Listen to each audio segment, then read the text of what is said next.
glucose tolerance test measures how well your body processes glucose molecules by checking blood sugar levels before and after drinking a sugary solution.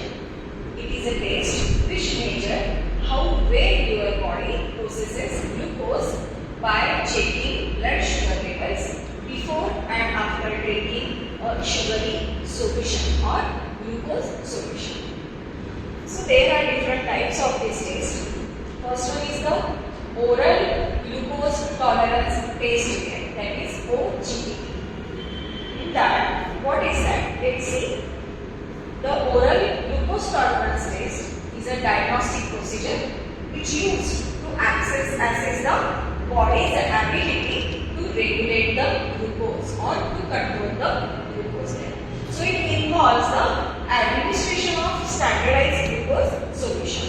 It involves the administration of the standardized glucose solution followed by the measurement of the blood glucose levels at the specified intervals. Okay. So OGTT is commonly employed for diagnosing the diabetes mellitus and the gestational diabetes. Gestational diabetes means the diabetes takes place or occurs in the pregnancy period. So what are the indications behind this? That is diabetes diagnosis.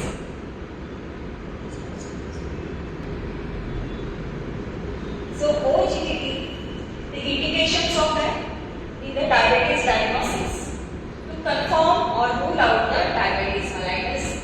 Then second one is the gestational diabetes screening is there, that is identifying the glucose tolerance during the pregnancy.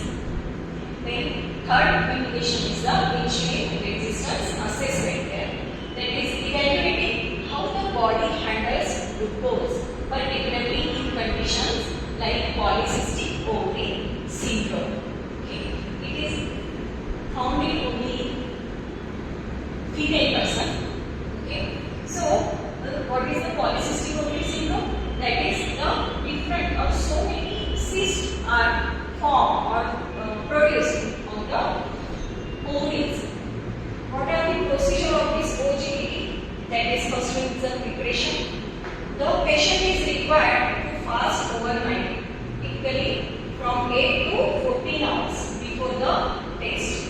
After that, the blood samples are collected. That is first fasting blood glucose level is obtained there. Then glucose solution. The patient drinks a standardized glucose solution that is commonly containing the 75 gram for adults or the 1.75 gram per kg powder for the children. It is given to the patient. Then after that, again blood samples are collected. That is additionally blood samples are taken at different intervals. Usually after 1 hour, 2 hours and 3 hours after the glucose injection. Okay. So the monitoring, after that the monitoring was there. That is continued monitoring of symptoms and the blood glucose levels during the test. So what are the interpretation of results of this test? That is normal OGTT. Fasting result was the expected, that is below 100 mg per dl. 1 hour it's below 200 mg per dl. 2 hours below 140 mg per dl in the normal person. If impaired glucose tolerance is there, then fasting must be below 126 mg per dl. 2 hours must be the 140 to 199 mg per dl. And in the diabetes diagnosis, it is fasting sample must show the 126 mg per dl or higher. 2 hours 200 mg per dl or higher. So next slide is the mini GTT, extended GTT, GCT, IV GTT. So let's see one by one. The mini GTT is a diagnostic procedure which is designed to assess how the body handles the glucose, specifically in response to a meal. Okay, how the body handles this glucose or how the initially controls this glucose molecules. Okay. But with the shorter duration compared to a standard OGTT. Okay. This test provides valuable information about the glucose metabolism and helps in the early detection of the conditions such as the impaired glucose tolerance or the diabetes. So what is the procedure? It's just the same like that OGTT. This preparation is there. The patient is required to fast for a specific period, usually overnight before the test. It is important to inform the healthcare provider or the doctors about any medications or medical conditions that might affect the test result. So initial blood sample has been taken. The test usually begins with the collection of fasting blood sample to establish the baseline glucose level. After that, glucose injection is there. That is, the patient is then given a standardized amount of glucose to drink. After that, unlike the standard OGTT, the amount may be less and the concentration of glucose is adjusted accordingly. In standard OGTT, we have seen that it must be the 40 or 75 gram. Okay, so in this test, the glucose injection or glucose powder or glucose amount may be less than this standard OGTT, and the concentration of glucose is adjusted accordingly or depending on the test. Postprandial monitoring.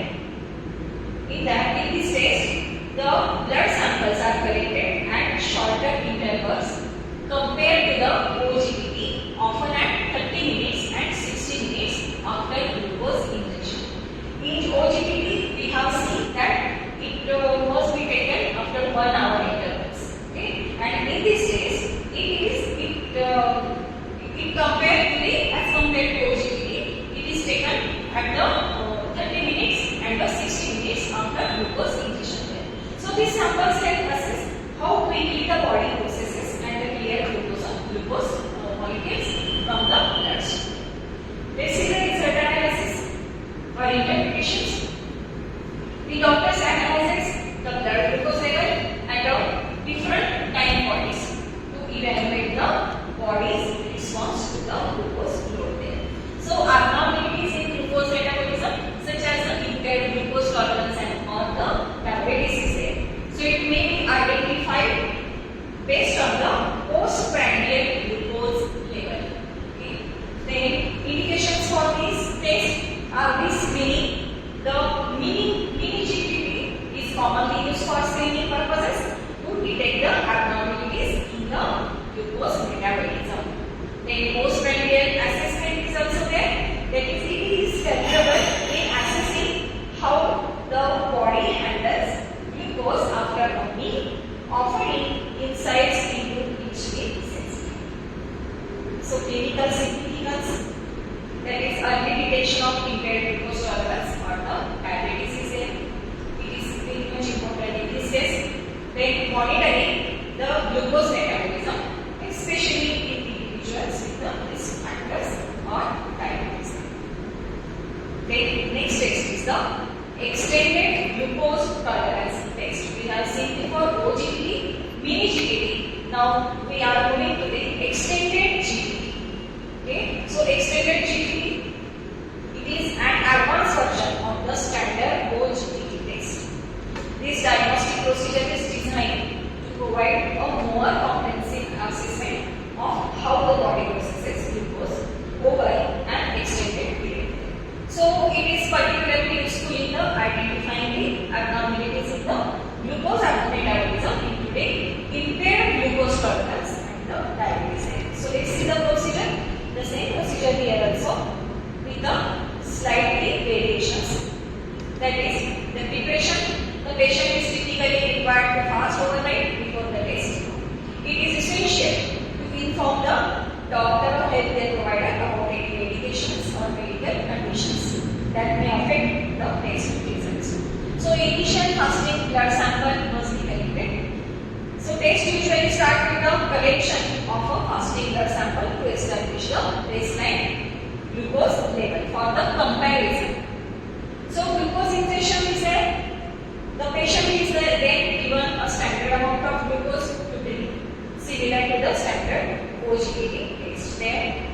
Then in this case, extended monitoring must be taken. That is, blood samples are collected at a multiple time points, including at 30 minutes after the injection of the glucose, into 30 minutes, then 60 minutes, 90 minutes, and sometimes up to the 180 minutes after glucose injection. That's why the sample taken procedure must be extended. That's why this test is called as the extended GTP. So the sample must be taken after each 30 minutes or half-hour interval. So the extended monitoring allows for a more detailed analysis of how the body handles its glucose molecules over a more prolonged period. So result analysis in this case, that is, doctor analyzes the blood glucose level at each time point to evaluate the body's response to the glucose level. Abnormalities in glucose metabolism, such as impaired glucose tolerance or diabetes, or may be identified based on the postprandial glucose level. What are the indications? Why it's done? Comprehensive assessment there. Extended GPT is recommended when a more detailed evaluation of glucose metabolism is needed. How the glucose metabolized by the body. For that reason, the extended GPT must be recommended by the doctor. So, especially in cases where standard OGTT results are in confusion.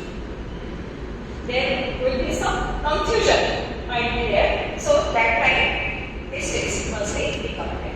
So, identification of postprandial hyperglycemia. In this condition also, this extended GPT helps in identifying the postprandial hyperglycemia there. So, which may not be evident in shorter duration tests. So, clinically, why it's clinically important? That is, for the detailed diagnosis, it provides more detailed picture of how the body handles the glucose, which help in the diagnosis of the glucose metabolism disorders. Then it may help in making the or preparing the planning for the treatment. Then results from extended GTP can guide healthcare professional to developing the tailored treatment plans for the individual with the normal glucose metabolism. The next test is the glucose challenge test is there. Is a screening test commonly used during pregnancy to assess the risk for gestational diabetes mellitus. Okay. So gestational diabetes is a condition where high blood pressure, high blood sugar levels develop during the pregnancy. So this GCT helps identify the individual who may require the further diagnostic testing for the gestational diabetes. The same procedure is here. Just the preparation. As compared to this, the preparation is there, but in this case, the GCT is usually performed between the 24th and 28th weeks of pregnancy there. Okay. So fasting is not required for this test, and it is typically done in the morning. So glucose drink is given to the patient or pregnant woman. The pregnant individual is given a glucose solution to drink, which usually contains a standard amount of glucose, that is 50 grams. Okay. So the solution is sweet but concentrated. So waiting period is there. After consuming the glucose solution, the individual waits for a specific period, usually 1 hour. After that, blood sample must be collected. After the waiting period, blood sample is taken to measure the blood glucose level. So threshold for further testing, those are, that is the blood glucose level obtained from the GCT is compared to a predetermined threshold level. Okay. So the doctor can identify whether it's a start of the diabetes mellitus or not, or any complications regarding the glucose metabolism. So if the glucose level is above this threshold, further diagnostic testing such as the glucose tolerance test may be recommended in this case. So what are the threshold or normal range or normal level? Those are, first one is the less than or equal to 140 mg per day, that is before burning them.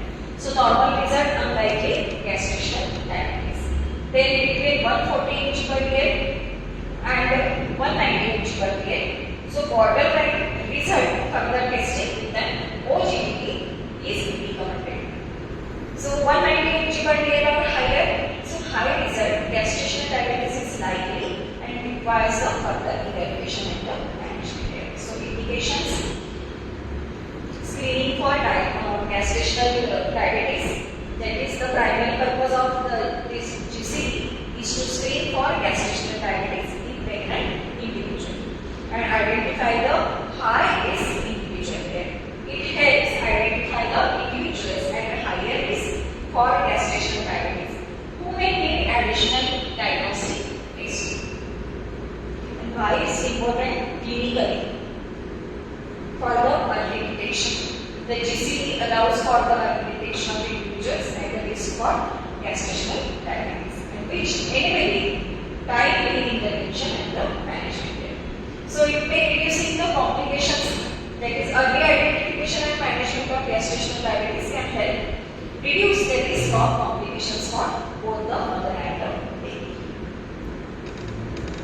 Then next type is the intravenous glucose tolerance test. The intravenous glucose tolerance test, that is IPGTT, is a medical diagnostic test used to assess the body's ability to regulate blood glucose level. It involves administration of concentrated glucose solution directly into the bloodstream. Okay, this is the difference between OGTT and IPGTT. In OGTT, the glucose solution given orally, and in this case it involves the administration of a concentration glucose solution directly into the bloodstream, so allowing for a precise measurement for the body's response to glucose. So in the procedure, preparation must be done first. Similar to other glucose tolerance tests, individual may be required for fast overnight before the test.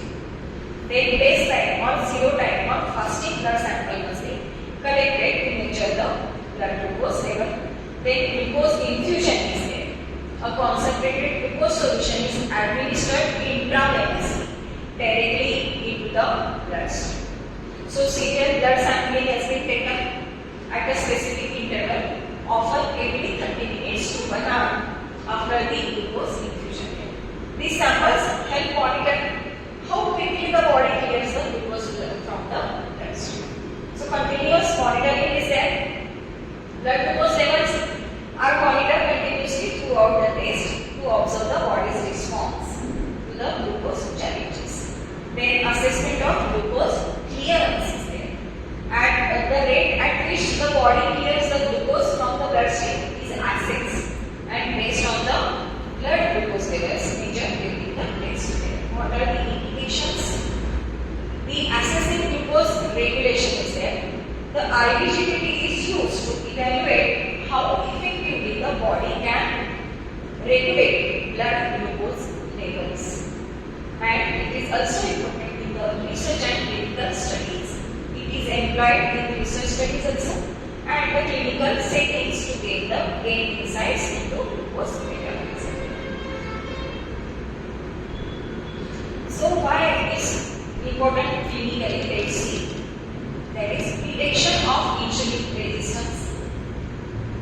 To detect the insulin resistance, that is IPGTT is particularly useful in assessing insulin resistance, a condition where cells do not respond adequately to the insulin layer. It leading to elevated blood glucose level. And for the research purpose, it provides valuable data for understanding the glucose metabolism, how the glucose metabolized by the body, and the insulin sensitivity for in various populations. So here is the end of glucose tolerance test subtopic. Let's move to the hypoglycemia. Let's see what it is. That is the definition of this hypoglycemia. It refers to a medical condition characterized by an abnormally low level of glucose or sugar in the blood. It occurs when blood glucose drops below the normal range needed for the body to function properly. What are the causes behind this?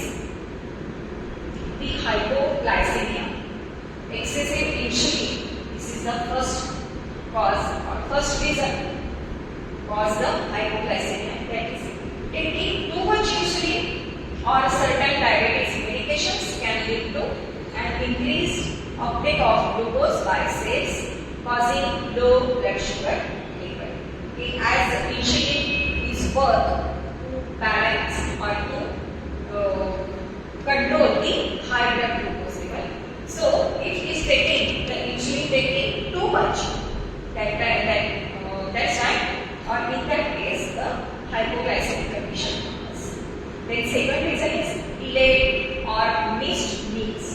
Skipping meals or delaying the meals for an extended period, which can result in insufficient glucose supply to the bloodstream. So in this case also, this hypoglycemic condition occurs. Then strenuous exercise.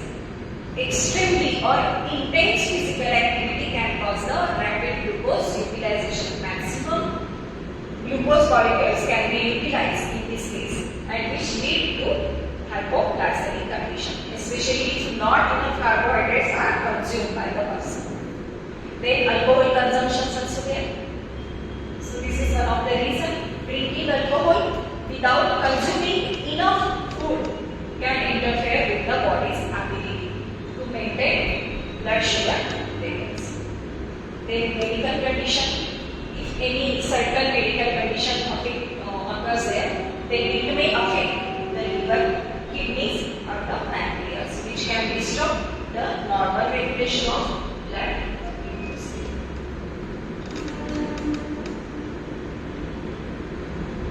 Then tumor-induced hypoglycemia. Rare tumors such as insulinomas can produce the excessive insulin, leading to hypoglycemia. Then insulin-resistant conditions. In some cases, conditions associated with insulin resistance can result in hypoglycemia. Then, due to some medications apart from the diabetes medications can cause the hypoglycemia as a side effect. Then again, severe illness is there. Serious illnesses or infections can impact the body's ability to regulate the blood sugar level. To regulate the blood sugar level. So, what is about the symptoms of this hypoglycemia? So, early symptoms include shakiness, sweating, irritability, and the hunger level. As hypoglycemia worsens, it becomes the worst condition.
a person's blood sugar is too high, they may experience the signs and symptoms of hyperglycemia, including frequent urination and the increased thirst there. Okay, so this is the condition in which the blood sugar level increased in the blood, that is called as the hyperglycemia. So this can lead to ketoacidosis also, a potentially life-threatening condition that needs urgent medical attention. So what is the most common cause for this for the hyperglycemic condition? First one is the diabetes, that is both the types of diabetes. In this case, hyperglycemic condition takes place. Then skipping insulin or diabetes medications. Then overeating, especially sugar or starchy foods. That also the hyperglycemic condition occurs. Then stress or illness, lack of physical activity, and certain medications like steroids, it may cause the hyperglycemic condition. Symptoms of this hyperglycemia, that is frequent urination, increase the thirst, dry mouth, fatigue or weakness, then blurred vision, headache is there, slow healing mood, unexplained weight loss, then fruity smelling breath is there, that is in severe cases like diabetes ketoacidosis. And the treatment for this hyperglycemia is the medications, adjusted insulin or oral diabetes drugs are there. Then diet is there, reduce the sugar and refined carbohydrates, eat balanced meals. Then exercise, which helps the low blood sugar if ketones are not present in that. Hydration, drink water to flush out excess sugar via urine. Then treat underlying causes like infections or the stress. Then the prevention of this hyperglycemic condition, that is monitor blood glucose regularly, take medications as prescribed by the doctor. Then eat a healthy and balanced diet, exercise regularly, manage stress, attend the regular medical checkups. So here is the end of our hyperglycemic glycemia and the hypoglycemia condition. Pause.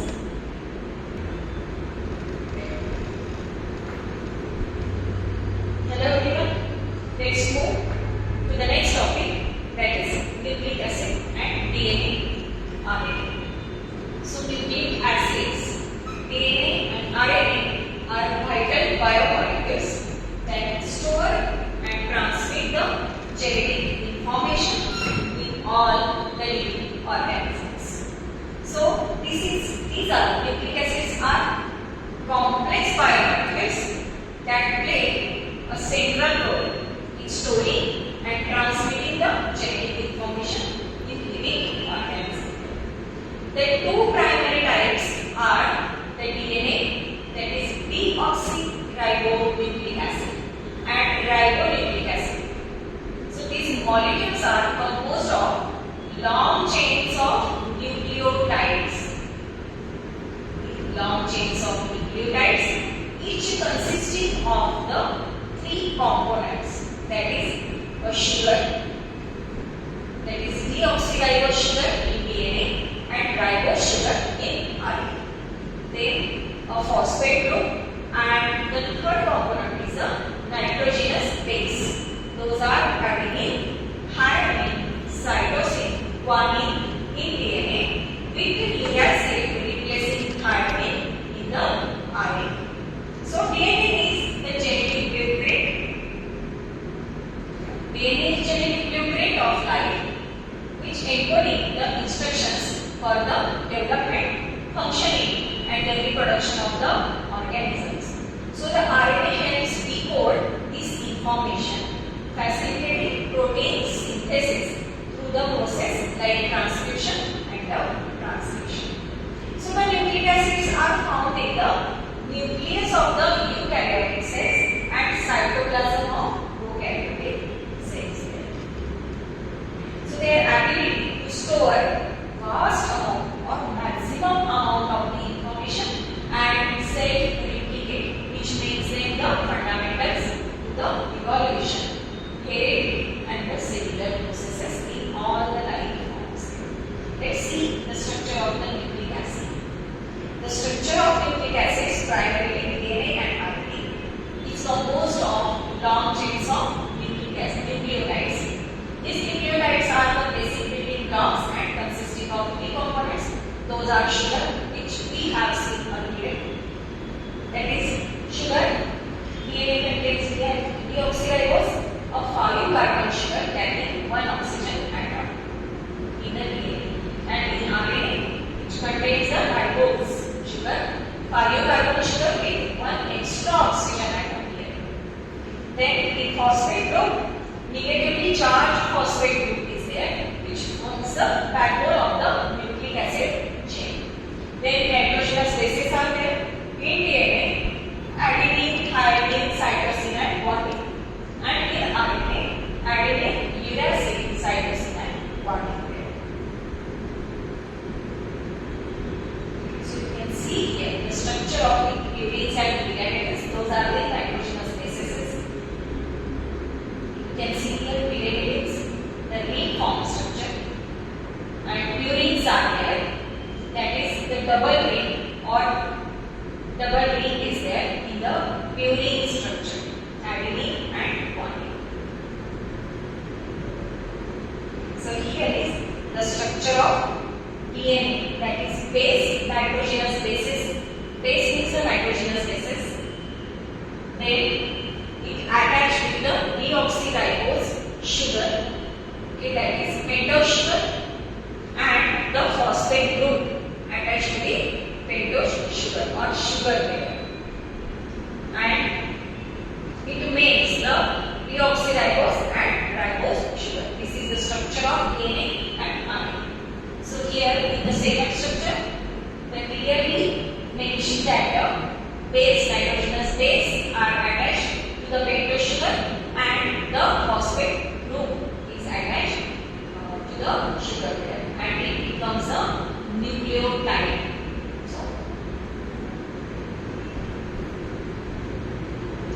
So DNA structure is there, that is DNA consists of 2 complementary strands twisted into a helical shape. Strands are held together by the hydrogen bonds between nitrogenous bases or pairs with the thymine and guanine pairs with the cytosines. So backbone of this the DNA double helix, the sugar and the phosphate groups form the outer helical structure which providing the stability, and the base pairing are there, the specific pairing, that is adenine and thymine, guanine and cytosine, which ensures the accurate genetic replication and the transcription there. You can see here in the image, that is these are the nucleotides. Okay. These are the nucleotides. Phosphate group is there. Pentose sugar means the 5 carbons are present over here, and the nitrogenous bases, that is adenine, thymine, cytosine on the guanine layer. So it gets attached to the base pairing. This nucleotide attached to the base pairing, this strand, the sugar phosphate backbones are there. Okay, these are the base pairing, and these are the nitrogenous base pairing. These are the base pairings, and this is the nucleotides where the phosphate group, pentose sugar are attached over here. Phosphate and pentose sugar. So the DNA structure becomes like this, the double helix. It shows like this. After that, let's see the RNA structure. RNA structure. This is the single-stranded RNA. This typically exists as a single strand, allowing it to fold into various structures based on their functions. So So what are the base pairings are there in RNA? Adenine pairs with the uracil and guanine pairs with the cytosine. You can see the comparison of the structure of the DNA and the RNA here. DNA is the double stranded structure, and RNA is a single stranded structure there. Okay, so here is the double stranded sugar phosphate, okay, deoxyribose sugar, and phosphate group is attached over here, and these are the base pairings. And in RNA, you can see here the usually single stranded sugar phosphate there. Phosphate group is attached, and the base pair in the instead of the thymine is the uracil is there in the nitrogenous base. Only single nucleobase is there. So what is the protein biosynthesis?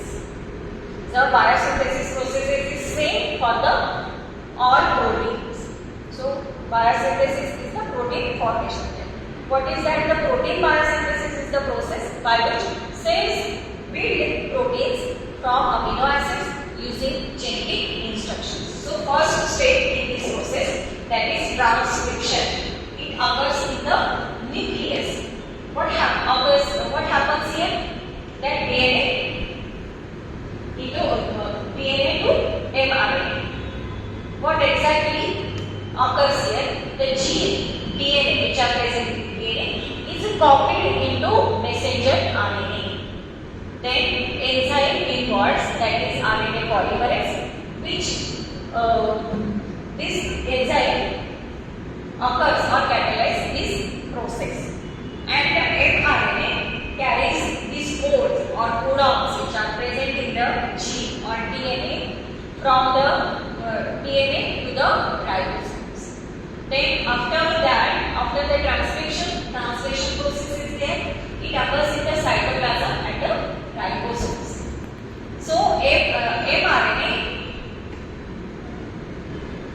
produce the protein. How is it synthesized?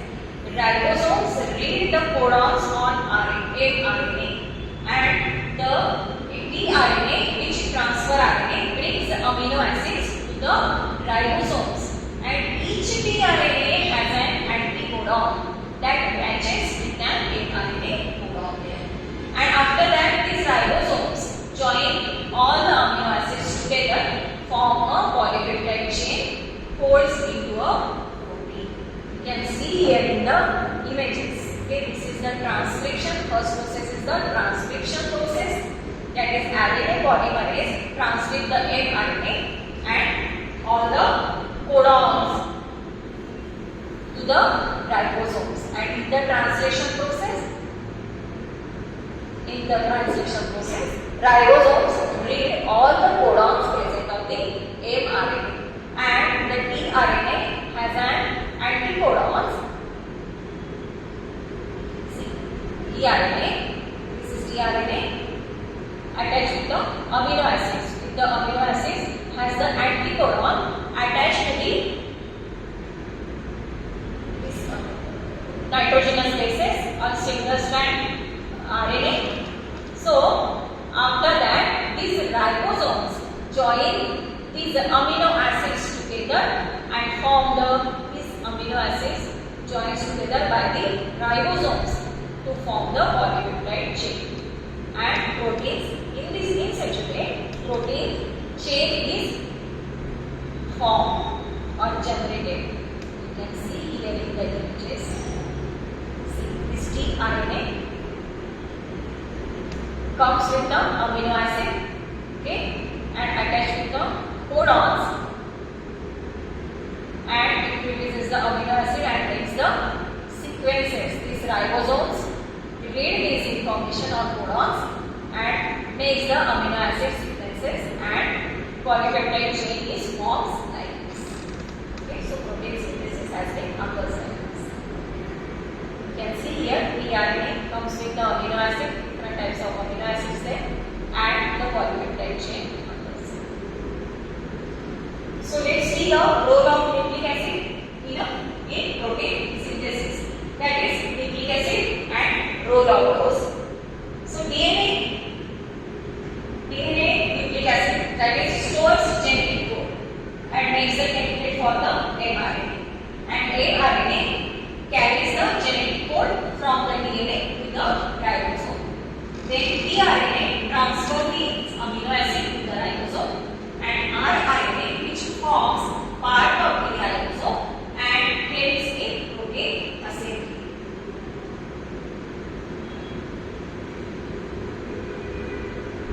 Let's see the nitrogen constituents in the urine and the blood layer. Let's take a break. Also,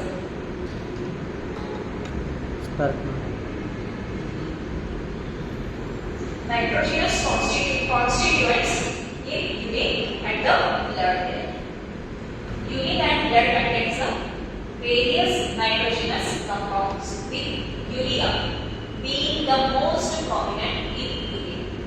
So other nitrogenous compounds in urine include the creatinine, uric acid and ammonia. Okay. So in blood, urea nitrogen levels are a key indicator of kidney functions. Okay. So generally nitrogen is produced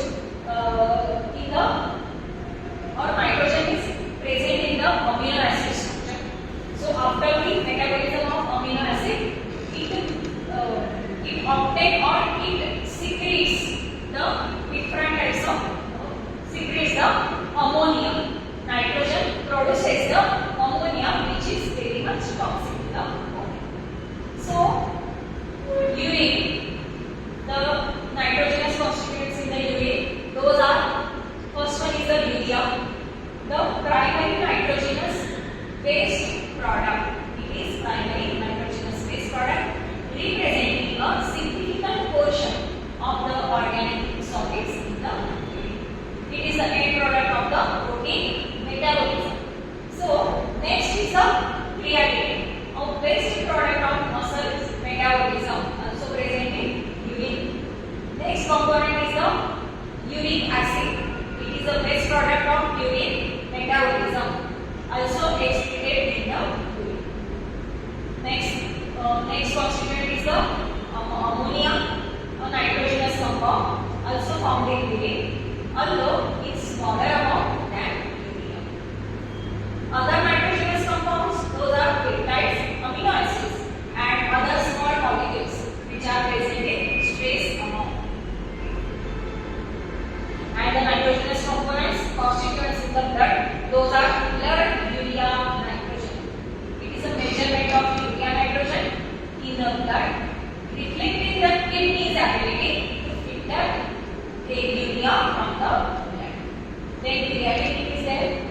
The creatinine levels in the blood are also used to assess the kidney function. Then uric acid, blood levels of uric acid can be integrated with certain conditions. And ammonia also present in the form of nitrogen constituents in the blood. Although present in the blood, levels are typically very low. Let's move to the uric acid formation. How the uric acid formed?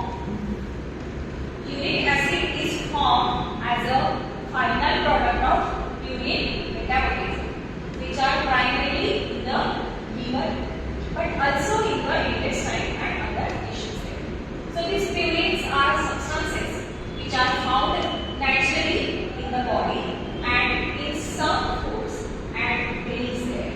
When the body breaks down purines, they are converted to xanthine. Okay? So which is then further metabolized by the xanthine oxidase enzyme to produce the uric acid. This occurs normally in our body. So here are more detailed explanation that how the uric acid formed or produced. Purines are the building blocks. Purines are nitrogenous bases that are part of DNA and RNA. When the body breaks down the purines, they are converted into various intermediates, including the xanthine. Then the enzyme xanthine oxidase plays important role in converting this something to uric acid. So endogenously and exogenous sources for this. Those are uric acid is produced both the endogenously from within the body and the exogenously from the dietary sources. So endogenous sources include the breakdown of uric from normal cell turnover and the metabolic processes. While the exogenous sources includes the purine rich foods like organ, meats, red meat and the certain sweets. After that, uric acid elimination is there. Uric acid is then eliminated from the body primarily through the kidneys with a smaller amount of excreted through the intestine. So in that sense, uric acid is the best product of uric metabolism with the body's own processes and the dietary intake and its formation. You can see there the uric acid formation. The cell breakdown urine basis from the diet also and the cell breakdown when cell is broken down, content urine bases are produced. After that, urine bases metabolized. After that, something is there that broken down, converted into the something with the help of something oxidase there, okay, and it gets converted to uric acid in the blood.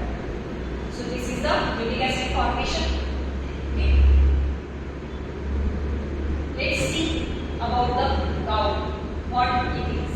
So gout is a metabolic disorder caused by hyperuricemia. Hyperuricemia, that is elevated uric acid level in the blood, which leading to monosodium urate, that is MSU, crystal deposition in the joints. What happens or what occurs in this case, that these crystals, monosodium urate crystals deposition occurs in joints and tissues, which triggering the or which induce the inflammatory arthritis. So there are some causes for the gout, that is increased uric acid production. For example, purine rich foods and alcohol there. Then decreased uric acid excretion. For example, kidney diseases. And the last cause is the reason is the genetic factors there. Due to these reasons, the gout must be occurs. So these factors for the gout, that is due to the gout, that is high purine diet, red meat, seafood, alcohol intake, especially beer, then obesity, hypertension and chronic kidney diseases may be risk of the gout. Then symptoms are there. Sudden and severe joint pain, often in the peak toe, that is swelling, redness and warmth in the joints. Then usually affects one joint at a time. Okay. Gradually the pain occurs or increases in the joints. What are the diagnosis for this? Serum uric acid level often high in this condition of the gout. Then joint fluid analysis, that is needle-shaped urate crystals. Needle-shaped urate crystals are high in level. Then in the diagnosis, X-rays and ultrasound for trophy or the joint damages is helpful. Types of gout, that is acute gouty arthritis. Intercritical gout is there between attacks. Then chronic tophaceous gout is there, that is multiple attacks, tophy formation is there. So treatment for this acute attack, that is NSAIDs, that is indomethacin is given the patient. Then choline medications are there and some steroids. And long-term management is there, that is allopurinol, then febuxostat, that is reduce the uric acid production. Lifestyle modifications, that is diet and Then hydration, the patient must be hydrated full time. You can see the out condition